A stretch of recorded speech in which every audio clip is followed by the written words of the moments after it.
Olá, povo de Deus, terça-feira, 13 de junho de 2023, Santo Antônio de Pádua ou de Lisboa, 10ª semana do Tempo Comum.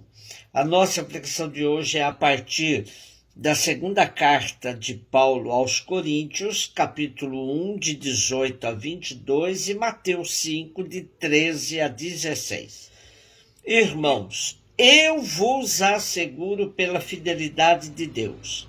O ensinamento que vos transmitimos não é sim e não.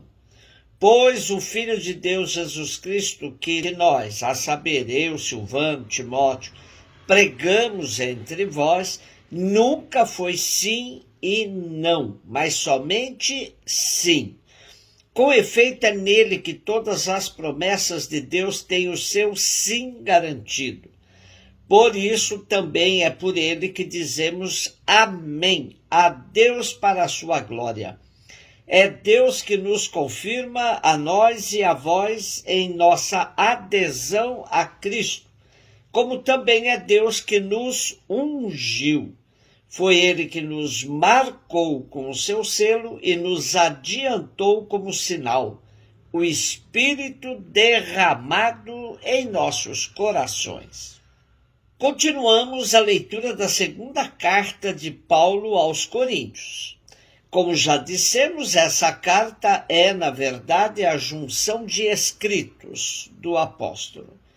A Bíblia, na tradução da CNBB, nos dá uma síntese interessante sobre essa composição dos diversos escritos da segunda carta de Paulo aos Coríntios. Vejamos. O primeiro ponto trata de Paulo e suas relações com a comunidade.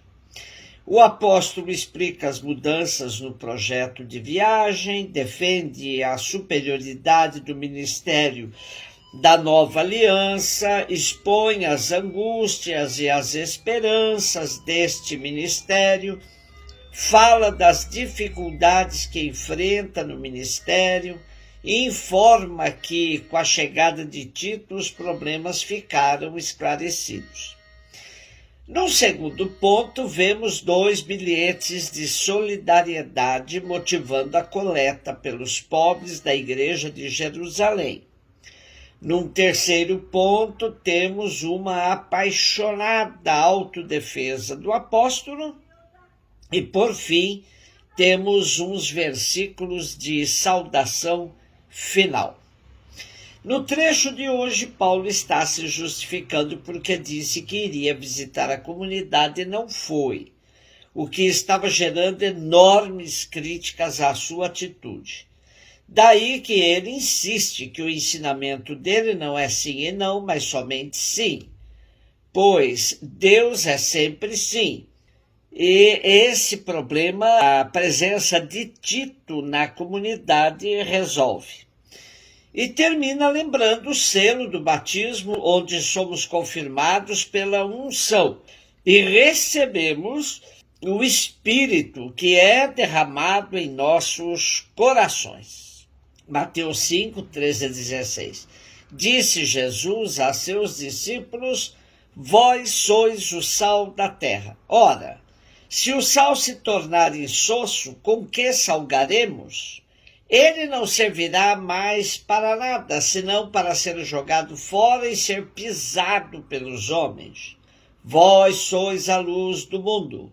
Não pode ficar escondida uma cidade construída sobre um monte. Ninguém acende uma lâmpada e a coloca debaixo de uma vasilha, mas sim num candeeiro onde brilha para todos que estão na casa. Assim também, brilhe a vossa luz diante dos homens, para que vejam as vossas boas obras e louvem o Pai que está nos céus.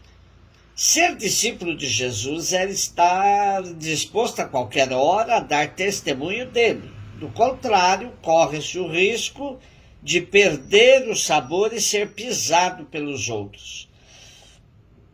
A comparação com o sal é significativa, pois o sal comunica seu sabor e conserva alimentos. porém ele tem de ser usado sempre numa quantia exata. Ora, os discípulos sabiam que eram poucos e muitas vezes até invisíveis. Isso não importa. O sal dá o sabor e é sempre notado no momento do consumo dos alimentos. E a luz exerce um papel primordial na vida de todos, pois é ela que permite ver com clareza as coisas para um bom discernimento nos momentos de escolha na vida. Brilhar para que outros vejam as boas obras que fazemos parece estar em contradição com outra recomendação de Jesus, que recomenda que quando formos rezar, devemos entrar no quarto, fechar a porta, rezar escondido. Acontece que aqui não se trata da oração comunitária, que é necessariamente pública, como muitos salmos nos dizem que devemos louvar a Deus perante a Assembleia. Aqui se trata da oração em particular. O testemunho, porém, deve ser público para poder arrastar a outros no seguimento de Jesus na construção do reino. Sendo assim, o seguidor de Jesus deve ser sal e luz, dando sabor e fazendo brilhar a obra de Deus em todas as partes, por meio do seu testemunho. Hoje, celebramos um dos santos mais populares no Brasil, Santo Antônio. Ele nasceu em Lisboa, em 1195. No batismo, recebeu o nome de Fernando. Em 1210, ele entrou para os cônegos regulares de Santo Agostinho, no mosteiro de São Vicente de Fora, em Lisboa. 2 anos depois, desejando uma vida mais recolhida, transferiu-se para o mosteiro de Santa Cruz, em Coimbra. Ordenado sacerdote em 1220, ao ver os restos mortais dos primeiros mártires franciscanos mortos em Marrocos, sentiu um novo apelo vocacional e mudou-se para a Ordem dos Frades Menores, tomando o nome de Antônio. Em 1221, participou no capítulo das Esteiras, junto à Porciúncula, e viu Francisco de Assis. Depois de alguns anos no escondimento e na oração, começou a pregar com grande sucesso e frutos.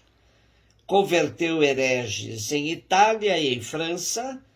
Morreu aos 33 anos de idade, perto de Pádua, onde foi sepultado. No dia do Pentecostes de 1232, um ano depois da sua morte, foi canonizado pelo Papa Gregório IX. Um beijo no seu coração.